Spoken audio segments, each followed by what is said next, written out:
कि गोरखपुर में एक व्यापारी को मार दिया गया, एक मनीष जायसवाल, क्या नाम था उपेंद्र भाई?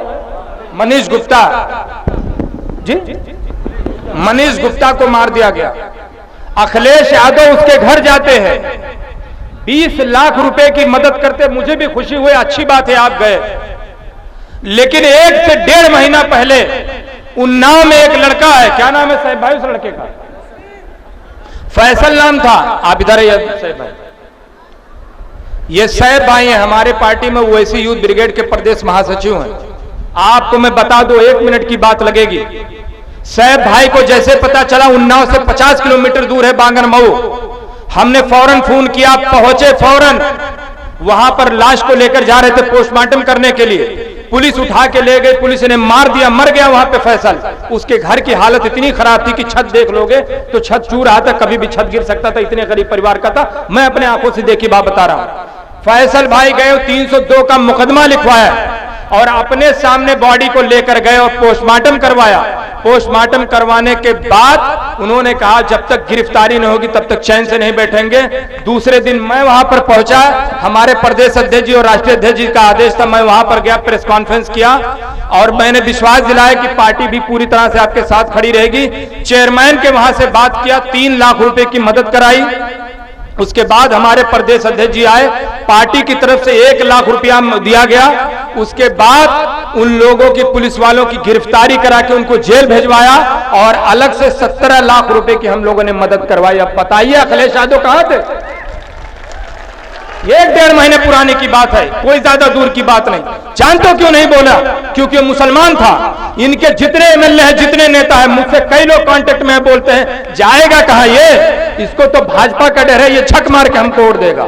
मैंने कहा छक मार के तुमको हराएंगे और यही उतरौला से इंशाल्लाह हरा के भेजेंगे।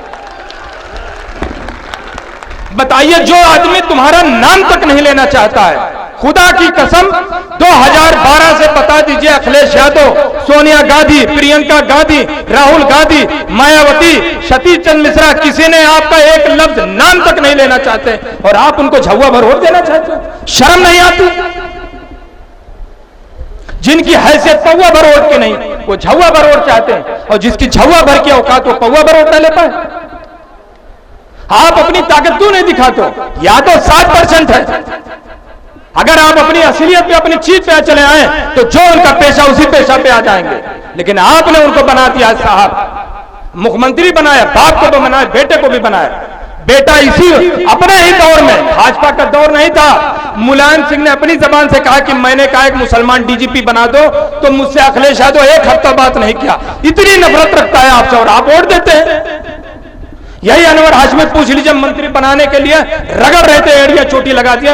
आरिफ अनवर हाशमी को नहीं बनाया मंत्री, 2 महीने तक नाराज चल रहे थे, ना यकीन हो तो पूछ लीजिएगा। और मैं जब गया, जब मुजफ्फरनगर का दंगा हुआ, तो यही विधायक जी थे, इनके साथ 14 विधायक और थे। मैंने कहा मुजफ्फरनगर जल गया, एक लफ्ज नहीं बोले, शर्म नहीं आई? काहे के लिए मुसलमान विधायक हो? बोले बहुत ज्यादा बोल रहे हो, बहुत तेज बोल रहे हो। खड़े हो गए हमको मानने के लिए। हमने कहा विधायक जी आप हमको जानते नहीं, मैं जिस गांव से आता हूं उस गांव में 1978 से एमएलए पैदा होते हैं, हम आप जैसे एमएलए बहुत देखे हैं। हमने कहा आप जैसे लोग एमएलए अभी बनने के लिए तरसते हो, हम जब से पैदा नहीं हुए उससे पहले हमारे घर में एमएलए रहते हैं और उसी गांव से डॉक्टर मन्नान साहब भी हैं। हमने कहा डरवाइए मत, अल्लाह की आह लगेगी, ये नोट कर लो जो आप लोगों ने बोला तक नहीं। जालिम का जवाब 3 तरह से देना चाहिए। इरफान पठान साहब ने बताया अगर ताकत है तो ताकत है, नहीं है तो जुबान से, नहीं है तो मन में भी जवाब दो। किसी भी तरह से नहीं दिया जवाब। मुजफ्फरनगर जल गया, बोलने नहीं गया। जानते कौन गया था वहां पे? कोर्ट से परमिशन लेकर ओवैसी साहब गए थे, 18 लाख रुपए की मदद की थी। कोर्ट से परमिशन लेकर गए थे, जिसको यकीन ना हो यूट्यूब पे सर्च करके देख लो। यही राम निवास शुक्ला जी बैठे हैं, इनको भी मैं अवगत कराना चाहता हूं। उत्तराखंड में एक जगह है केदारनाथ, 2013 में बहुत बड़ी त्रासदी आई थी, जानते होंगे आप भी। 25,000 हमारे हिंदू भाई मर गए थे। खुदा की कसम मैं उस वक्त एमआईएम पार्टी को जानता तक नहीं था। मैं 2013 में मैं जानता तक नहीं था, यहां पे लाखों लोग नहीं जानते थे। ओवैसी साहब अपनी पूरी सेना, अपनी पूरी कमेटी को वहां पर भेजे। मालूम है कितने रुपए की मदद की? उस वक्त अखिलेश यादव उत्तर प्रदेश के मुख्यमंत्री और कांग्रेस पार्टी के वहां पर कोई दूसरे मुख्यमंत्री थे। हमारी पार्टी ने 1.5 करोड़ रुपए की मदद की, 1.5 करोड़ रुपए की मदद की।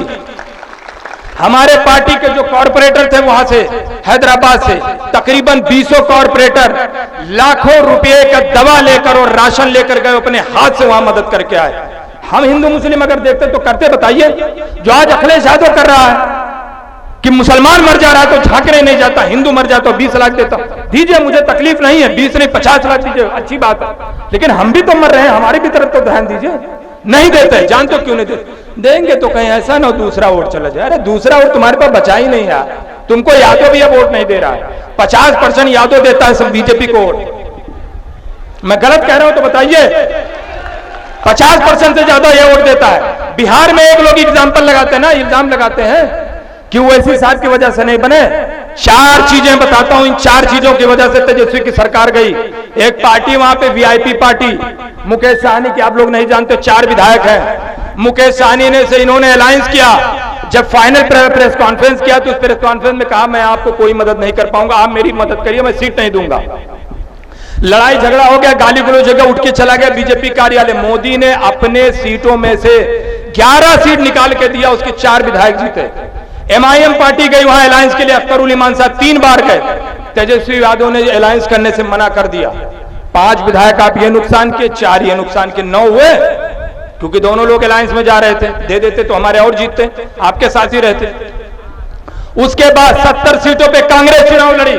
मालूम है राहुल गांधी कितने जनसभा किए? 6 जनसभाएं।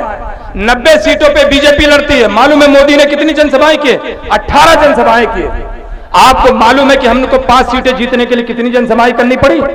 आप लोग को मालूम है 68 जनसभाएं हमने की, तब जाके 5 सीटें जीती। बताइए, हमारी वजह से आप हार गए? हम तो कह रहे हैं क्या हमारे साथ में, अभी भी इसी मन से ऐलान करते हैं, डॉक्टर मन्नान साहब, ओवैसी साहब, शौकत भाई, सब कहते हैं आओ सपा वालों अलायंस कर लो। हम कहां मना कर रहे हैं? कम ही सीटों पे कर लेंगे, लेकिन कर लेंगे। बसपा वाले आए अलायंस कर लेंगे, क्यों नहीं करते? अरे रुको 1 मिनट भाई, बस 1 आध मिनट। आप मुझे बताइए, हम तो बस अलायंस करने के लिए तैयार है ना। हम तो कह रहे हैं कि 100 सीटों पे नहीं लड़ेंगे, उससे कम पे लड़ेंगे। आइए बैठ के बात करिए। और मैं दावे के साथ कहता हूं, आप मुझे अलायंस में ले लीजिए।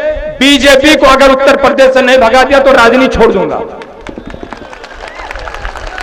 लेकिन ऐसे तुमने सपा बसपा से अलायंस करके अपनी ताकत जीत ली। हर आदमी चौराहे पे बैठ कह रहा था सपा बसपा एक हो गए, ये बीजेपी को धूल की तरह उड़ा देंगे। 60 सीट, 65 सीट, 70 सीट, 75 सीट, यही गिनती होती तो मैं भी कहता था। कितने सीटें जीते? 5 जीती सपा, 10 जीती बसपा और 1 जीती कांग्रेस। वो भी अगर भाजपा वालों को पता होता कि इनकी अम्मा जीत रही तो वो भी हरवा देते। और राहुल गांधी चुनाव हार गए, हमारी वजह से हारे। पूरे लोकसभा में उत्तर प्रदेश में हम चुनाव नहीं लड़े, क्यों? गोंडा से हार के बताइए। एक भी मुसलमान खड़ा होकर बता दे कि जिसने कहा कि मैंने भाजपा को वोट दिया हो। हम वोट भी नहीं देते और हम बैठ कर भाजपा को हराए। कौन सा ऐसा ठेका है साला, नहीं समझ में आता कि हमने ही सारा ठेका ले रखा है, बस भाजपा आ रहा हो, भाजपा आ रहा हो। क्या हमारे जिंदगी का मुकद्दर यही बन गया कि सिर्फ मैं भाजपा को हराऊं? जो लोग वोट, कभी अखिलेश यादव ने कहा कि यादव भाई मुत्तहिद हो जाओ, बीजेपी को हराना है, सुनते हो कहीं? लेकिन आपको कुछ ज्यादा चूने काटे, भाजपा हराओ भाजपा। अरे मैं भी कह रहा हूं भाजपा हराओ, बार बार कह रहा हूं भाजपा हराओ, और हराया भी है भाजपा को। धुलिया में हराया, मालेगांव में हराया, औरंगाबाद में हराया, बिहार में हराया, गुजरात में हराया हूं और यहां भी हराऊंगा। लेकिन सिर्फ भाजपा हराना मसले का हल नहीं है, खुद को जिताना मसले का हल। ये चीज अपने अंदर पैदा करिए, आप कामयाब हो जाएंगे। कभी भी हक किसी को ऐसा नहीं मिलता, सगा भाई भी नहीं जल्दी देता है, हक छीनना पड़ता है, लड़ना पड़ता है। यही सराय खास का मामला हुआ था अभी जल्दी 2 महीना पहले, यही मुकदमा हो गया था जिसमें मेरा सगा भाई, जिसने 1 रुपए की गलती नहीं की, उसमें मैं भी बराती था और पुलिस वालों ने उठा के सबको जेल में डाल दिया था और संगीन धारा में जेल में डाला था। ये कहो कि कोविड का मामला चल रहा था तो 2 दिन में बाहर आ गए। मैं अपने सगे भाई की बात बता रहा हूं, 19 लोगों को जेल भेजा था। कोई भी नेता समाजवादी पार्टी या बहुजन समाज पार्टी का काम नहीं आया था। मैं डॉक्टर मन्नान साहब को लेकर गया था और एसपी साहब से भिड़ गए थे पौना घंटा के लिए, और बोले थे देख लेंगे, हम मुकदमा नहीं करते। हम मुकदमा करवाया। तो ऐसे नेता को चुनिए मेरे भाई, जो आपके लिए कम से कम बोल तो सके। मानता हूं कि चलिए आपकी सरकार नहीं, लेकिन कम से कम बोल तो दीजिए, आवाज तो उठाइए, थाने पे पुलिस से तो बात करिए, भले ना आपके काम सुनी जाए, कम से कम हमको तो यकीन हो कि आप मेरे लिए लड़ रहे हैं। अरे हिम्मत नहीं बोल पाए यार, क्यों? क्योंकि आपने गूंगों को चुना है। देखिए आगे ओवैसी साहब,